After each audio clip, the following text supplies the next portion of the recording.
The grand amphitheater of Floria shook with breath and light. Thousands of voices rolled like surf, rising up into the arches of silver stone and bioluminescent veins. The crowd's eyes, human brown and Florian sapphire, glimmered back at the man they'd come to see. Commander Alex Steele hated this part. He stood in the wings in gray armor that creaked at the shoulders. His metals felt heavier than armor plating. The aide at his elbow, green-skinned, too young, counted down with fingers that trembled from excitement. Alex rolled his neck and tried to breathe around the pressure in his chest. 6 weeks ago, he'd been a field officer with a small team and a short supply list. Then came the Carvax. Then came the counterattack. Then came the stories. 3 minutes, Commander, the aide said. Copy, Alex muttered, although he didn't feel like he owned any part of this show. The stage manager flashed a hand. Alex went out into a thunderstorm of applause and lights. He kept his stride steady. He kept his face still, one foot then the other. The Florins filled the amphitheater, skin ranging from sea blue to deep indigo, hair like threads of molten silver. Their eyes caught every spark from the stage and threw it back brighter.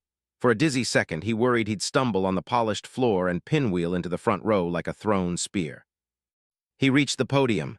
The first words caught in his throat, but he forced them out.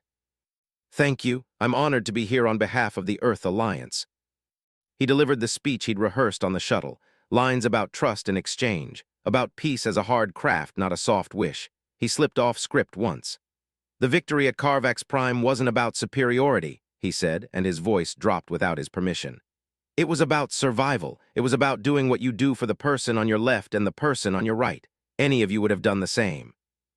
He saw her then, front row, third in from the aisle. A Florian woman with sapphire eyes that didn't blink much.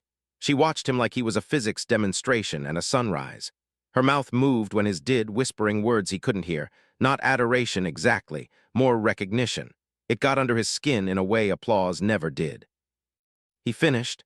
The crowd rose and chanted his name in a rhythm that didn't belong to his language. After the curtain, there were hands to shake and oaths to nod at and alien drinks to pretend to sip. A river of people, too many faces. He kept glimpsing the front row woman as if her face had stained the air. When she finally stood in front of him with the world hushed at the edges, her voice matched her eyes, bright, tuned, precise. Commander Steele, she said, I'm Tyra Lenar. I've studied the tactical sequences of Carvax Prime, your false signature shield drift and sensor blind spot that was elegant. Alex blinked. Most fans said brave, few said elegant. It was messy, he said, but thanks. It was humane, she corrected, softer. You chose the path with fewer deaths, not just the path with victory. He did not expect that to hit him so hard. A cluster of dignitaries tugged him away. He threw a last glance back at Tyra and found her watching him like she was memorizing the direction of his gaze to solve a puzzle later. Hours later, his suite was quiet except for the tangles of coolant tubes humming behind the walls. The bathroom was the size of a habitat module on any frontier ship. He stood under a grid of water jets and let the heat soften the tight bands in his back. He dried off. He wrapped a towel around his hips. He picked up the sound the way a soldier trusts a floor's vibration over a monitor's reading, something beneath the noise of the pumps, like a breath that didn't belong to him. He turned his head slow. Who's there? A rustle, a flash of silver behind the row of slim lockers along the far wall. A soft, gasped laugh, the sound someone makes when they're both terrified and pleased with themselves. Tyra stepped out with her hands half raised in apology. She had a short, formal tunic that looked like silk and science had agreed to compromise. Her skin held the mild glow of someone whose biochemistry was excited. I'm sorry, she said at once. I wanted a conversation, the officials wanted a photo. I hid poorly. Alex reached automatically for a sidearm he had left on a dresser in the other room. He stopped. He pulled the towel tighter. He tried not to laugh. This is a private wing, he said. I know, she said. I work here as a cultural liaison. I know the doors better than the guards do. Every part of this was wrong, but standing there with the steam still fatting and her eyes still bright, he felt something other than anger. He felt the strange relief of a room where you can finally tell the truth. Turn around, he said. Let me get dressed, then we'll have this talk with less steam. She pivoted with ceremony, palms draped over her eyes and fingers spread just enough to telegraph mischief. He smiled despite himself and dragged on fatigue pants and a shirt. When he said, okay, she sat on the nearest chair like a student ready for an exam. I'm a xenobiologist, she said, hands folded. My field is human adaptation, physiology, culture, how you change environments and how environments change you. Some of our people think you are dangerous because you change too much too fast. I think that is only half the story. What's the other half? That you change to include, she said simply. You make room for others when you can. The pumps thumped once, louder now. Alex frowned. His ears caught a low harmonic through the bulkhead that shouldn't be there. He knew the signature of water. This was a different kind of pressure. He moved to the wall and laid his palm to it. Cold shivered into his skin. Do you hear that? He asked. Tyra tilted her head, listening. Her pupils widened. Yes, she said. That's a pressure edge in the coolant lines. Could be nothing, Alex said automatically, but his shoulders were already shifting as if for armor. Or a maintenance glitch, or a sensor mask. Sensor mask, she asked. An intrusion that pretends to be noise. A light in the mirror flickered, then settled. A line of condensate rippled across the floor. Tyra stood in one motion. That's not how it breathes, she whispered. Our walls don't sound like that unless someone taught them to lie. The room went dark. The lock on the main door clicked open all by itself. The silhouette stepped in. The door sealed behind it with a hiss that belonged to a ship, not an apartment. The figure wore a travel cloak cut in the Carvax style, overlapping plates that shimmered like bronze scales because, on Carvax, bronze scales were formal wear and camouflage both. General Vex, Tyra breathed. The Carvax lowered the hood, yellow eyes, lipless mouth, voice calibrated to sound like courtesy carved on ice. Doctor, he acknowledged. He looked past her to Alex. Commander, we come offering peace. We, Alex echoed. You brought friends. Always, Vex said, and two more shapes materialized out of the corridor, this time with the elegant gray of a certain kind of weapon he knew too well. Pulse dampers, less lethal than a pistol, much more dangerous than a hand. We didn't schedule this meeting, Tyra said, every word even. Vex spread empty hands. We are spontaneous when moved by hope. Alex had heard the Carvax use many words. Hope was not one of them. Behind the walls, the pumps breathed wrong again. What did you do to the building's coolant lines? Alex asked. Vex's eyes did their version of smiling. It looked like someone turning up the power on a lamp. Your Florin systems fascinate our scientists. We tuned to say hello. We have doors, Tyra said, and translators. We prefer truth, Vex said, and the truth is easy to hear when a system is stripped of its comforting noise. He let the sentence sit. He knew what it sounded like because he wanted it to sound that way. Threat, layered in logic. Alex stepped half in front of Tyra without thinking about it, which Vex absolutely noticed. Carvax Prime was a misunderstanding, Vex continued lightly. Our former commander acted without authorization. He has been removed. We now pursue rapprochement. Tyra's voice stayed formal. By infiltrating our diplomatic wing. By visiting our favorite war hero, Vex corrected and inclined his head at Alex. Your little trick in our graveyard? Ingenious. Your kind is terrifying when it is cornered. Then stop cornering us, Alex said. Vex pretended to consider it. Perhaps if you reciprocate. A distant chime rolled through the building, deep, ceremonial. The High Council's summons tone. They know you're here, Tyra said. They invited us, Vex replied. You see, we do this by rules. Our presence tonight at your bonding ceremony will demonstrate our sincerity. Bonding ceremony? Alex asked. The words did a strange thing in his ribs. Tyra didn't look away from Vex. You overstep. Do I? Vex's gaze slid to the bioluminescent seam where wall met ceiling. We see a path, Doctor. We see prophecy kneel down into present tense. When warrior and scholar clasp hands beneath triple moons, the tide follows. Your myths are very poetic. We prefer math. Here is our equation. Human plus Florian equals leverage against us. We would like to solve it while the numbers are friendly. Alex felt his breath tighten. So that was the game, not gossip, not scandal, pressure. Wrap a celebration around a threat and call it diplomacy. What do you want? Alex asked. Continuity, Vex said, and a conversation. Tonight in the Grand Hall of Unity, you will both say words that assure all parties you are interested in curiosity, not allegiance. You will frame this bond as personal, not political. You will smile. You will be photographed. After that, we will slow the pumps. He tipped his head toward the wall with a polite smile. Tyra's jaw set, and if we do... Vex considered them as if they were arithmetic. We would hate to test the heat tolerance of a wing with a human soft lung in it, he said, and Gesture laughed. We are not monsters, not always. Alex tried to build a plan fast. Get Vex recorded, get the building back under manual control, get Tyra out of a room with predators. He glanced once toward the dresser. Sidearm, too far, 2 Carvex in the corridor. The air smelled metallic now, like coins and hot rain, the scent of overheated coolant, and the tiny hairs along his arms rose in a line as if his nervous system knew what his conscious mind did not. Vex stepped backward, hands still empty. We share the stage tonight, he said. It will be beautiful. The door unsealed. The bronze figures slid away like a pattern returning to a carpet. The lights stuttered back on, smoother, as if the building had decided it was safe to breathe wrong again. Tyra exhaled very slowly. He shouldn't have been able to do that, she murmured. The council must have granted him ceremonial access. Must have, Alex said, or they think they did. Tyra looked at the walls. You think that invitation was forged? I think your pumps told the truth, Alex said, and only then realized he was still standing between Tyra and the door. She looked at him as if mapping that choice onto every choice that might come next.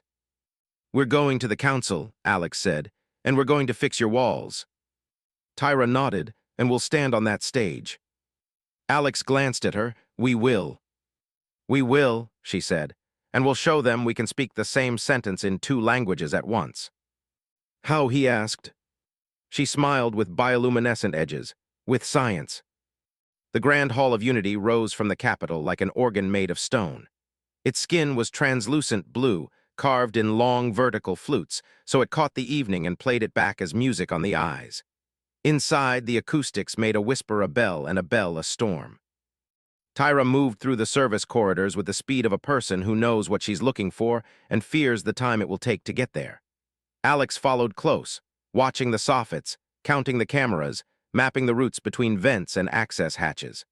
Florin maintenance systems weren't designed for human hands, but the logic was still the logic of pumps and heat exchangers and fail-safe loops.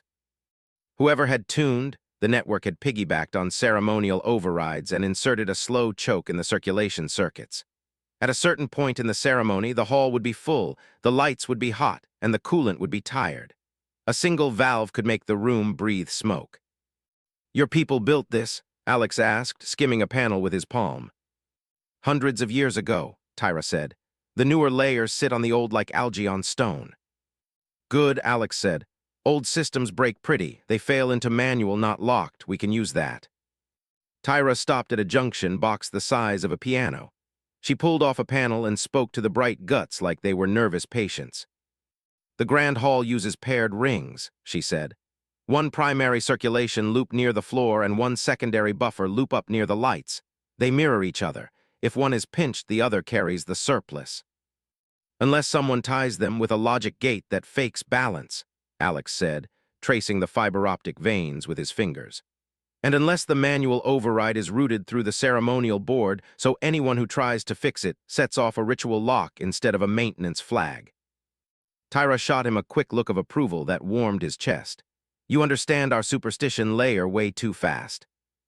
We call it legacy code where I'm from, Alex said dryly. Every military base has a shrine to it. A guard patrol came around the corner. Tyra flicked her wrist and her council badge shone. Cultural liaison Tyra Lenar, she said. Escort and maintenance assistance for pre-ceremony integrity check. The guards looked at Alex, registered human, 123 his uniform nodded him through. Trust could be a uniform. Sometimes that was good. Sometimes it was not. Inside the junction box, the logic gate sat like a knotted rope. Tyra pointed with the tip of a tool. See that? It's tied into the ceremonial bell. When the bell rings a particular cadence, the gate closes 10%. People fan themselves, lights dim a little, everyone says how dramatic. And if we're unlucky? The cadence repeats, she said, and repeats, 10% becomes 20 and so on. Alex considered the options. Run to the council and beg for a full shutdown. Convince them through thick protocol to let a human they barely knew and a liaison they underestimated cut wires in their temple. Or fix it fast, quiet, invisible. Can we insert a bypass that listens for a different drum? He asked. Tyra frowned. Explain. Fake the cadence back to the gate, he said. Teach it to hear the bell but ignore the squeeze, like telling a sensor the fog is a wall. We can try, she said. He stripped wire with a knife. She cradled the board in both hands like a heart. They built a small loop that would take the bell's music and play it back, one beat out of phase. The logic gate would get the sound it expected and fall quiet. The room would breathe. Tyra's breath shortened as the timer on her wrist slid down another minute. We have 8 more nodes, she said. Can you do this 7 more times, human soldier? Try me, he said. They moved, corridor, panel, wire, loop test. He taught her the feel of a contact when it was about to arc. She taught him the taste of a fluorine fuse when it ran hot, a metallic tang like biting a coin. Their hands brushed more than once. He noticed that she always held a tool steady for him half a second after he no longer needed it. She noticed that he always put his body between hers and the open hall when a patrol went by. On the 5th node, the panel refused to open. Tyra's badge pinged denial. A second voice cut in, harsh and familiar. You tamper with our systems at your peril. Vex stepped out from the shadow of a column, flanked by 2 attendants dressed like diplomats and shaped like soldiers. He had changed into ceremonial plates that gleamed under the hall's meat-blue light. He looked like a statue that learned contempt. We're performing an integrity check, Tyra said.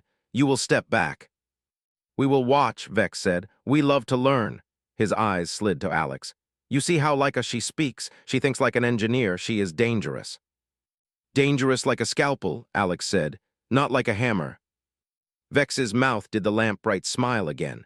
All tools are hammers in the right hands. A high counselor approached with a cluster of assistants.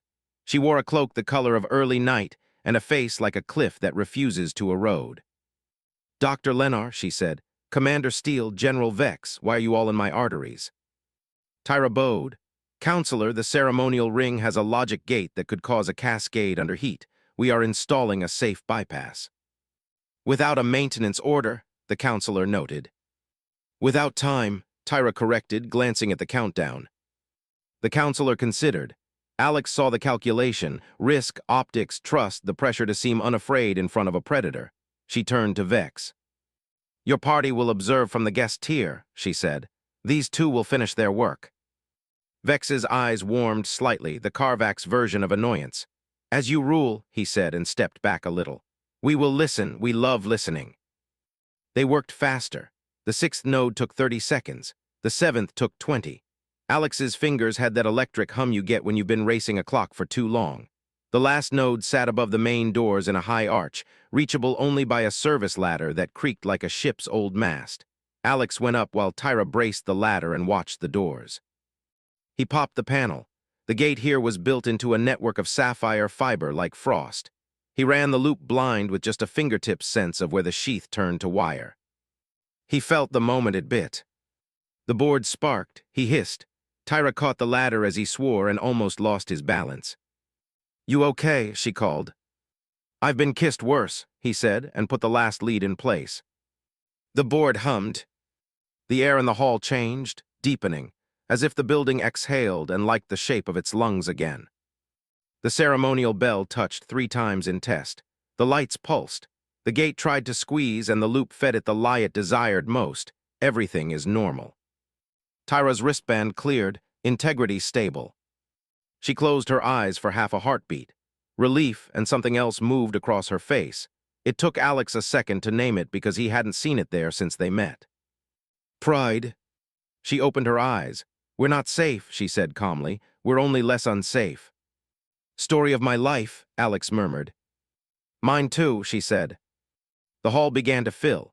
Guests in silver and smoke blue, humans in formal uniforms that looked too sharp for the warm light. A platform rose in the center for bonds and vows.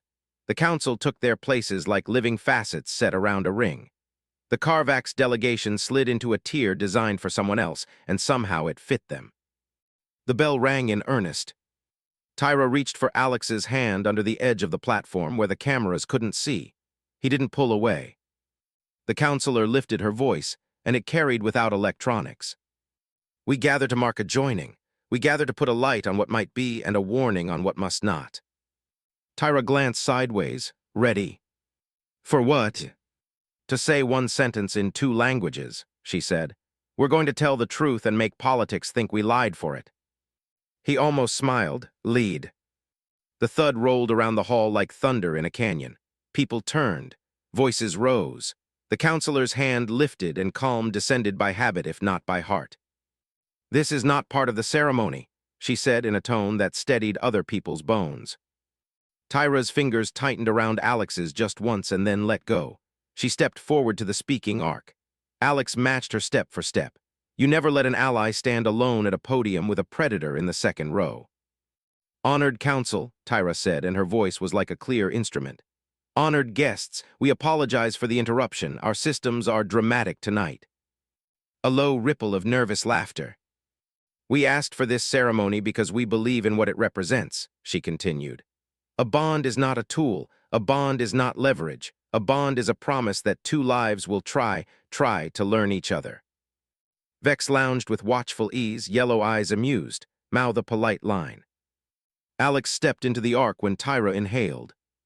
I didn't ask to be a symbol, he said. I barely asked to be a commander, but I'm here and I know what it means to stand with someone and make a promise. Where I'm from, a promise is heavy. It can break you. It can turn you into someone worth breaking for. In the third tier, someone clapped. The counselor flicked her eyes that way and the clapping died. Politics hated applause it did not choreograph. Tyra lifted her wrist. In our tradition, we each wear a band, she said.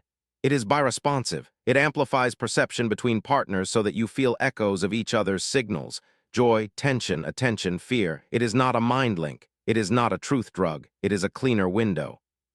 She stepped closer to Alex and slid a thin band onto his wrist. It adjusted to his skin with a gentle pressure. He did the same for her. The metal went warm. He felt, no word for it, like water taking the shape of a new cup. He heard her breath in his chest. She widened her eyes a fraction. He felt his own heartbeat reflected in her gaze as a second pulse on top of the first. A peaceful, careful sensation, not invasive, attuning. Now we speak, Tyra said. They did together in 2 languages. Tyra's words moved in florin cadences. Alex's words came simple and human. We promise curiosity before certainty. We promise to break rules that harm and keep rules that protect. We promise that our bodies are skills and our names are not for trade. We promise that when you press us to be useful in ways that use us up, we will not be. The hall was very, very quiet. The words weren't what the council would have scripted. They weren't hostile. They weren't obedient. They were true.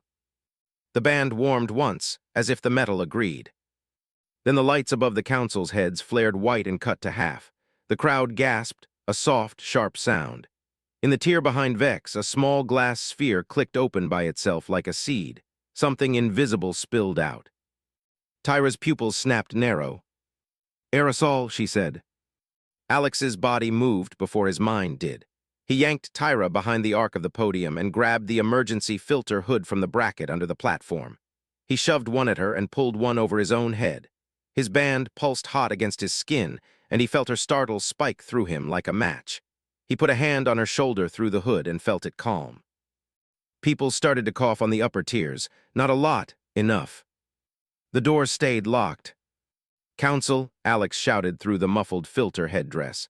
Vent the upper tiers to the outside. Open the intake on the west column. Now. Vex stood. He looked mildly interested, as if at a play with a twist he had been promised. The counselor barked orders, fast, precise. Tyra's hands flew over her wristband. She sent command strings toward the vents with the authority the council had given her earlier that day and hadn't thought she'd use for this. The band on Alex's wrist pulsed cooler, then hotter, as if translating the temperature of her fear and her focus. The glass sphere in the Carvax tier clicked again. It was a cheap thing, nothing like a military device, disposable, meant to be used by someone who could vanish inside a crowd. Tyra pushed the ceremonial interface open on the floor of the platform and jacked into the old layer, the algae on the stone. She ripped away the polite skin of the system and went down to the bone. Alex dropped to one knee next to her and used the tools he wasn't supposed to carry to pry away insulation from suture points that weren't supposed to be touched. Around them, voices rose, coughed, fell. The upper air went gray. Old layer is jammed at the west intake, Tyra said. Someone told it the outside is fire. Fine, Alex said. Then we cut the loop and cold start the east, hard. That'll blow the resonators, Tyra said. Better a loud bell than a dead hall, Alex said. She met his eyes through the plastic of her hood. He felt her decision bring his breath steadier. On three, she said. 1, 2. They tore the loop. The hall made a sound like the sky cracking and a bell crying. The vents howled. The gray air tore in two and flew toward the east column as if the building had a mouth and was spitting out poison. People ducked. Some shouted. Many clung to each other. Alex looked up as the gray peeled away. He put a name to the shade too easily, a mild nerve agent, not a military strain, something meant to feel like panic, not cause death, a taste of terror broadcast. The doors unlocked. Emergency protocols finally remembered what the world was supposed to be like. Security swarmed. The Carvax delegation stood with empty hands, faces polite, posture relaxed, predators between meals. Vex clapped once very slowly. "See," he said loud enough for people to hear. "The bond has made them efficient." Alex's fists curled. Tyra stood, yanked off her hood, and lifted her voice. "Council," she said, "we request a private chamber, now, with the Carvax delegation, and with the recording from the tier." The counselor held Tyra's gaze a long second, then she nodded. "Follow me." Vex inclined his head, pleased. "We do so love privacy." Tyra's lab sat one transit stop from the grand hall, tucked into a building that looked like a piece of riverbed polished by time. She had once told Alex that working there felt like being inside a giant seashell that had learned math. That day, it felt like being inside a lung between coughs. The door had not been forced. The logs showed a lawful entry with her badge. "I didn't come here," Tyra said, voice flat. "I was with you." "Badge clone," Alex said, "or a replicator on your frequency. Or someone on my team." She said it without flinching. Trust for her wasn't softness. It was a bet with eyes open. Inside the lab, nothing was broken. That mattered more than anything. They'd wanted something precise, not chaos. On the main bench, a slot where a small case had sat was now empty. Tyra ran her fingers across the dust in the shape of the case. The outline glowed for a moment under her skin oil. "How many prototypes?" Alex asked. 3, her voice was steady. 2 here, 1 in the council vault from the initial demonstration. She looked at the empty slot. They took both. "Bands like the ones we wear?" Alex asked, glancing at the warm metal on his wrist. "Similar," Tyra said, "but not tuned. The prototypes amplify not just touch, not just the echoes. They can amplify motor intentions if aligned. Not control, not override. But if someone wanted to learn the timing of a movement, say, from a guard, it would make mimicry easier. Open a door with a particular palm cadence," Alex said, "or match a keypad rhythm." Tyra nodded once. "It's not a weapon, alone it does nothing, but in a choreography." "It becomes a key," Alex finished. He looked at the security footage and scrubbed back by timecode. The camera showed the lab at 18, 13 local, empty blue light across glass. At 18, 14, a figure in a hood like a courier, moving with the purpose of someone who had cut a plan into small bites and swallowed all of them. The figure held a case. The camera glitched for half a second. Noise, snow, the exact kind of artifact you get when someone adds bad signal on purpose to hide good movement. "Rewind again," Alex said, "frame by frame, there." The intruder's hand on the bench metal. The hand had a faint pattern on the wrist, a thin band reflecting a thin light. Tyra leaned closer, her mouth thinned. "That's my labmate's rhythm, Hara Jewel, but the way she moves, no, that isn't Hara, that's someone wearing her timing like a cloak." Alex slid through the footage again. A small detail snagged. The intruder left no skin oil, no smudges. They used a glove or a film, yet the reader registered Tyra's badge on entry and Hara's wrist rhythm at the bench. "You said the prototypes could amplify timing," Alex said slowly. "Could they record it?" Tyra closed her eyes, seeing the architecture. "If you hardwired one to a recorder, yes, but you'd need calibration. You'd need to get close enough to the subject. To learn their baseline," Alex said, "which would be easy if you had a party where everyone wore bands and touched hands." She opened her eyes. The anger there wasn't fire. It was frost, the anger of a scientist whose work had been twisted. "Vex didn't come to watch us," she said. "He came to copy us. He needed a sample of our band's protocol. He just got the rest of what he needed." "What for?" Alex asked. Tyra moved to the central projection table and threw up a model of the Grand Hall and its vaulted tiers. She overlaid it with the city's transit grid and the council's security network, positions and lines that glowed like nerves in an anatomical atlas. She marked in red the vault where the council held the first prototype. 3 points, she said, tapping the table, her lab, the council vault, and the hall. Our bands create a harmless echo. The prototypes can shape a rhythm into a usable fingerprint. With access to the ceremonial overrides, someone could imitate the council's motor signature to open the vault. She looked at Alex. But why steal the third prototype? They already took 2. Maybe the third isn't the point, Alex said. Maybe the vault is. Why? Because what else is inside it? Tyra stared at the model, her breath caught. The charter seals, she whispered. The original oaths from first contact with humanity, written in both languages, signed by the First Council and Earth envoys. They're more than paper. Our system treats their presence as part of legitimacy, if someone replaced them with forgeries. They could prove a different promise was made, Alex finished. One that says humans agreed to something we didn't, or one that says Florence promised fealty to Carvax for protection. And in the court of public truth, that would be enough to fracture trust, Tyra said. Vex doesn't need to win a war, he needs to break a story. Where's the vault? Alex asked. Beneath the council chamber, Tyra said. Accessed by 7 signatures, it opens only when the cadence of all 7 match the charter's chorus. 7 keys, Alex said, or one very good thief with 7 borrowed beats. Tyra's wristband buzzed. A message from the council, private chamber ready. Carvax in attendance, come now. They want us to sit in a room with Vex and talk while his team forges our future, Alex said. Tyra nodded once. So we won't go talk, she said. We'll go right. Alex smiled without humor. Time.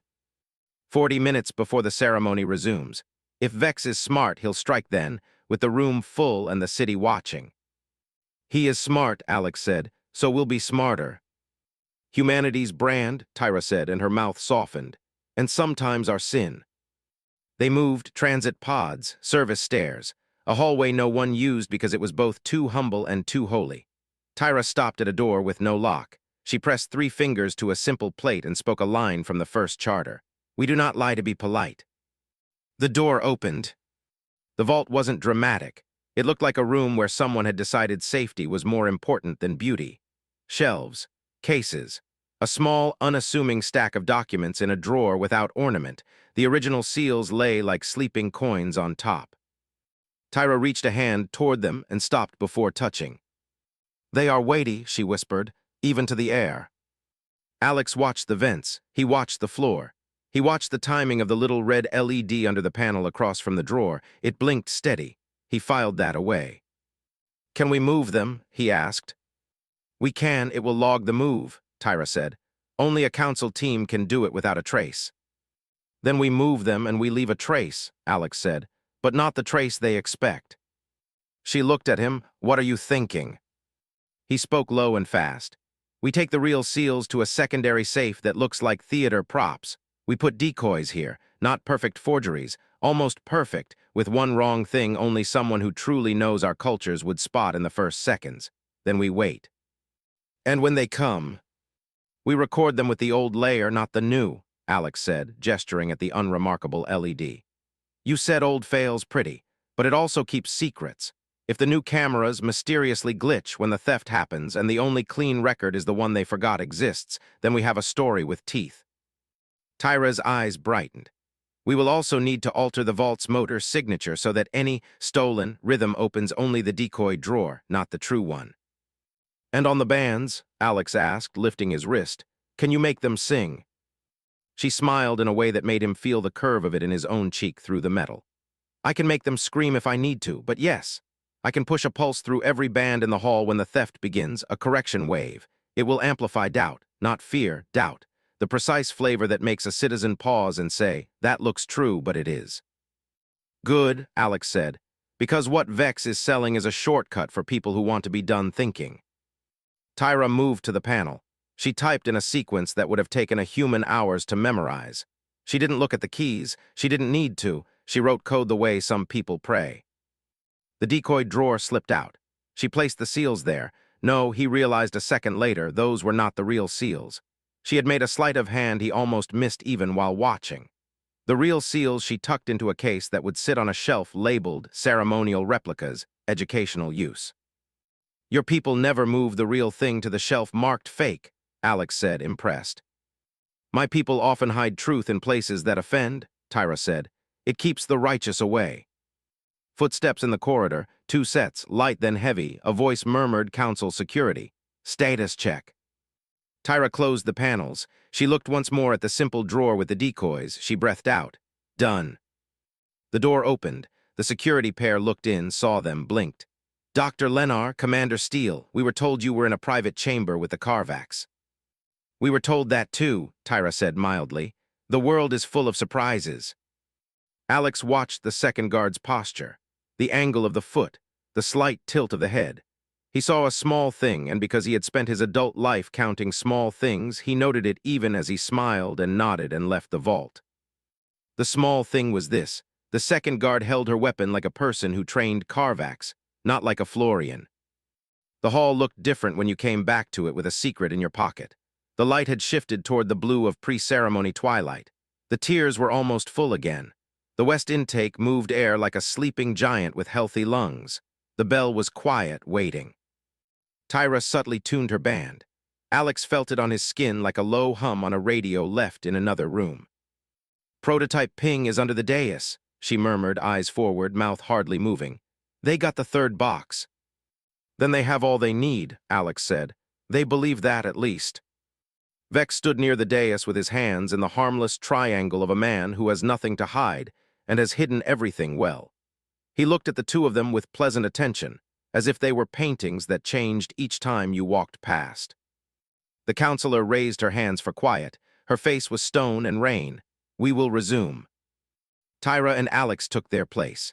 The ritual master lifted the charter replica and read the lines that anchored a culture. Meanwhile, under the dais, fingers prepared to play a stolen song on the vault's door. Tyra sent the correction wave through her band.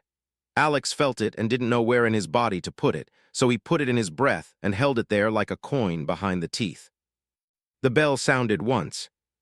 In the vault beneath the chamber, 7 motor locks listened for 7 borrowed rhythms and heard them. The decoy drawer opened like a secret too easy. In the hall above, Vex's assistant, a delicate-looking being with indigo plates and eyes too cold, shifted his weight with the practiced satisfaction of a person who loves the neatness of theft. He passed a small case to another Carvax in a motion disguised as a ceremonial handshift. The case looked unimportant. Tyra's band pulsed a warning, now. Alex moved with a soldier's timing because he trusted hers. He stepped out of the speaking arc and crossed the small space to Vex with a smile designed to be read as diplomatic. He spoke in a voice meant to be picked up by the external mics. General, he said, almost friendly. Your engineers are talented. Tell me, do they enjoy solving old puzzles with new tools? Vex's eyes clicked warmer. We enjoy any craft, he said. Then you'll love this, Alex said, and at that exact second Tyra fired the correction wave through the hall. It was not a blast. It was a suggestion whispered inside each person's attention, a small, precise doubt. The kind that makes a mind do an extra check even when it is tired. The big screen above the dais flashed with the ceremonial feed, a view from above of the dais, the council, the ark, the guests. It should have been smooth. Instead, the image fractured for half a breath into 2. The official ceremony and, like a ghost in the mirror, a second angle, grainy, older, less pretty. The old layer camera in the vault. The room saw what only Alex and Tyra had planned for anyone to see. A figure in a tidy hood opening a drawer with a rhythm that matched 7 different humans and Florins perfectly. Hands lifting seals that were almost but not quite right. The briefest glance toward an unseen camera before the case shut. A murmur rose that was almost a shout. Tyra amplified the old feed. On the screen, the decoy seals caught light and showed their flaw, a human engraving line that curved in the oldest Florin script where it should have straightened. A tiny mistake no human forger would make if they understood the script's habit, and every non-Florin would make if they did not. A whisper fake. Vex's assistant, the delicate one, stiffened a fraction of a fraction. It was more than enough. Alex stepped into him before the man could pivot. The case slid out of the assistant's hand because Alex knew how to take a thing without forcing a fight that would look bad on a camera. The assistant tried to grab, but the correction wave ate the confidence out of his fingers. He faltered. Security converged. The crowd made a noise that could have turned to panic and didn't. Tyra's band fed the room another note, not calm exactly. Clarity, a breath that made people count, not run. Vex raised his hands, palms outward, the gesture of disavowal. You cannot possibly believe. Tyra turned to the council. Honored counselors, she said, we placed decoys on purpose. We invited theft. We were not complimenting Karvak's cunning. We were testing it. We caught it. Alex held up the case. Nothing in here you want, he said. The counselor's face thawed out of stone and became a blade. Seize them, she said to security, not to Alex, not to Tyra, to the Karvak's assistant team. Vex did not move. He let his people be taken because that was the move of a man who had another layer of move ready if this one failed. His eyes never left Alex's. You have made a point, Vex said mildly. You will regret it. Probably, Alex said, but not in the way you hope. He looked to the counselor. Ma'am, with your permission, we should check the real vault. We already did, she said. Dr. Lenar sent me the replica's placement logs and the hidden camera feed 20 minutes ago. Alex glanced at Tyra. You had enough to do, she murmured. I had enough time. The hall's murmurs settled into a low rumble of talk. The counselor lifted her arms and the sound thinned. This ceremony will proceed, she said, and her voice made obedience into relief. Our guests will stay where we can see them. Vex bowed slightly. We enjoy attention, he said with the smallest edge of mockery. It warms us. Alex took a step closer. He kept his voice low so the mics picked up curiosity, not threat. You came to break a story, General, he said. You told your people a myth about us to make it easier to do what you do. We do what is necessary, Vex said. As you do. I won't argue that, Alex said. But we just told a better story, one where a human and a Florian stand side by side and say no. Vex's mouth held the lamp-bright smile again. Your mistake, he said softly, is thinking that your story ends here. He looked toward the west intake. Alex followed his gaze and saw what? The smallest shimmer in the air, too high for anyone without soldier eyes to see. Tyra's band burned hot. Alex, she said, above us. The intake coughed. A second glass sphere dropped through the grating like a seed from a fruit. The dust moved with purpose. It flowed across the floor and up the dais like a tide that had learned how to climb stairs. Every band in the hall vibrated. People looked down at their wrists in the same second with the same small fear.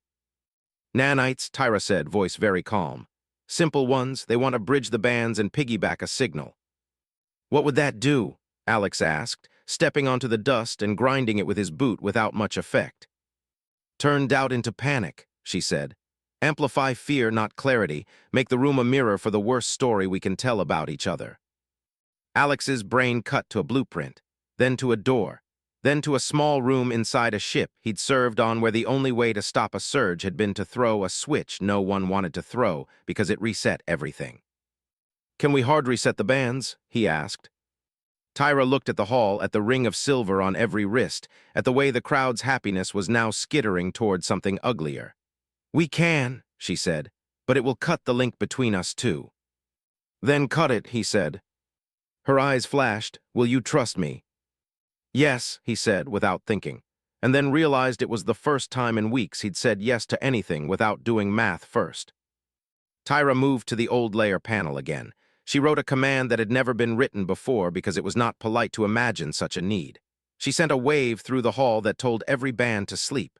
The metal dimmed. The warmth went out.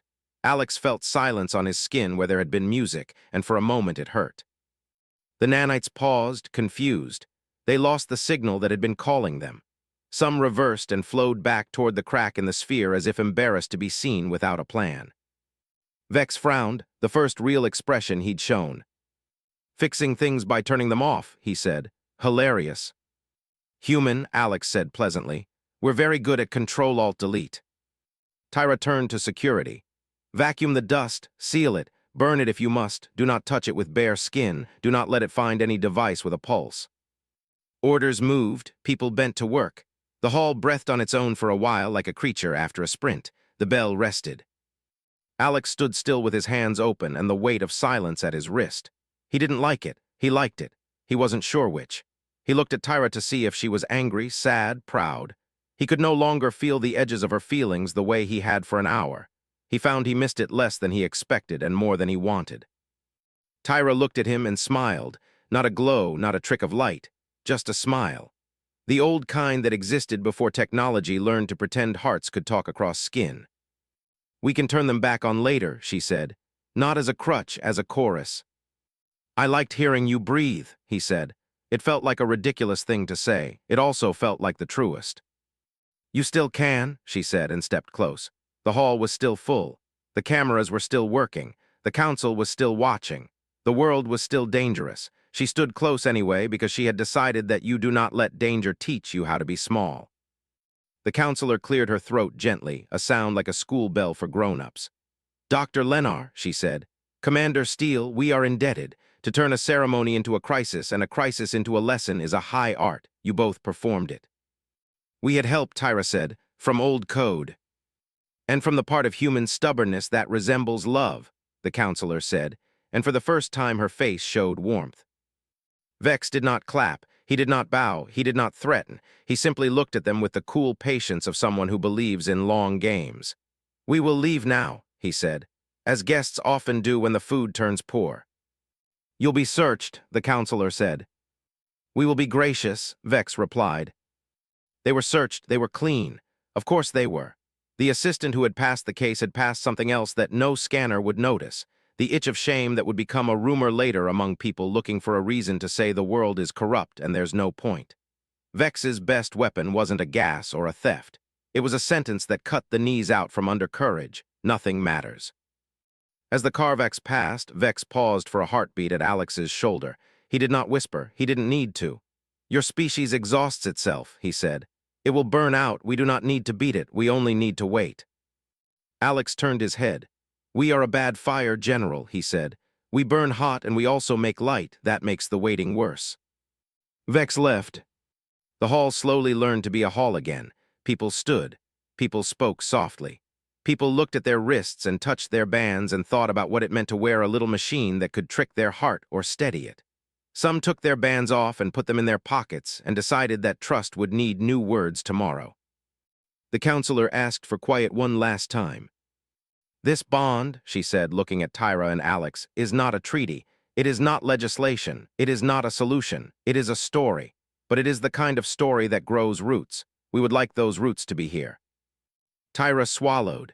Alex saw the movement and guessed at the emotions without the band's help.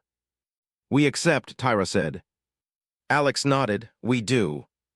They stepped into the ark together. They spoke a final vow that hadn't been written in any protocol. "We promise to be larger than the uses others make of us." The bell answered. Later, the city was quieter. The grand hall glittered like a jaw of light. The two of them walked the avenue that curved along the river of glass that ran through the district. They did not talk for a while. It felt good to rest words and let footsteps carry meaning. "I was afraid," Tyra said at last, "when I turned them off." "I know," Alex said. "You didn't," she said and laughed a little. "You couldn't, that was the point." "I knew because I was afraid too," he said, "about the same thing." "What?" "That if I stop hearing you in my wrist, you'll become farther away. That I'll misread your silence and make it mean something about me." She looked at him. "We'll learn a way to say it out loud," she said. "We can invent it. We have the raw parts, attention, and the will to be kind." "Kind," he repeated. "That's not a word I was trained to trust." "It's the one our enemies hate the most," she said. They sat on a low wall. The river's surface caught the night and turned it into a slow braid. The bands on their wrists lay dull and gemless. They looked like nothing. They were nothing, except what they could be again in better hands. A soft footstep behind them. Alex half-turned. Admiral Harrington, tall, spare, eyes tired and fond, stood with his hands clasped as if he were in church and had liked it once. "Commander," he said, "Doctor, I owe you both apologies and thanks." "Not necessary, sir," Alex said. "Necessary?" Harrington said. "I've seen a few ceremonies turned into wars. I cannot recall seeing one turned back into a ceremony by two people with pliers. Tyra smiled. We're generalists. Harrington looked out at the river. The council wants to form a joint task group, he said. Small, quiet, people who fix the old code and teach the public how to listen to the right ghosts. Tyra looked at Alex. We will say yes, she said. We will, Alex asked, almost teasing. We will, she said, because we are not done writing. Harrington nodded. I'll make it real, he said, and left with the ease of a man who knows how to get out of a scene without stealing its last line. Alex took a breath he'd been holding for longer than he knew. He looked up at the triple moons. He thought about pumps and logic gates and the way a building learns to breathe right again after a careful hand. You snuck into my changing room, he said. You are not allowed to pretend this was normal. Tyra laughed softly and slipped her hand into his. No metal warmed, no pulse echoed, only skin. It felt like a contract. I am not normal, she said. Neither are you. Humanity, he said. We're good at strange. Florians too, she said. We just do it prettier.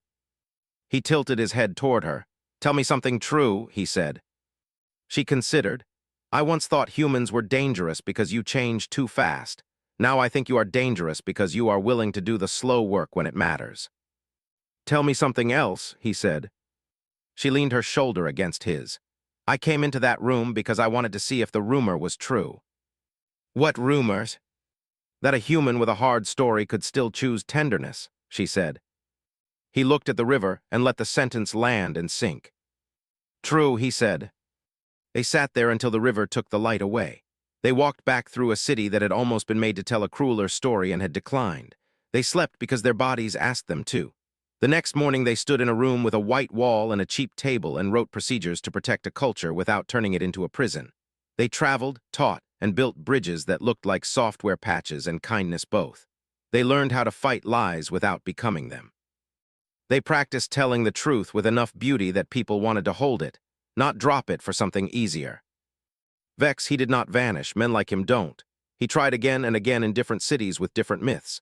Sometimes he won a day, sometimes he lost a month. He waited for humanity to tire. It did, sometimes. But other times it did a thing he had not accounted for. It made more of itself. It made more hands. When Alex and Tyra argued, which they did because everyone with heart and skill will, he would say, we are not symbols, and she would say, we are people who tell stories with our hands, and one of them would laugh and the other would forgive. On the anniversary of the ceremony, they went back to the grand hall when it was empty. They stood under the bell. They put the bands back on for a minute. They turned them on. The warmth came back. The echo returned. They smiled at the small mercy of it. Then they turned them off and left the hall with their fingers interlaced and their pockets full of tools. They did not leave by the front door. Tyra knew a better way. And if the pumps breathed wrong again 2 years later in a city 3 jumps away, if a rumor rose in a market, if a child asked her mother why the human and the Florian were always together, the answer was a simple one, said in 2 languages at once. Because the story we are telling is still being written, and the next sentence is ours.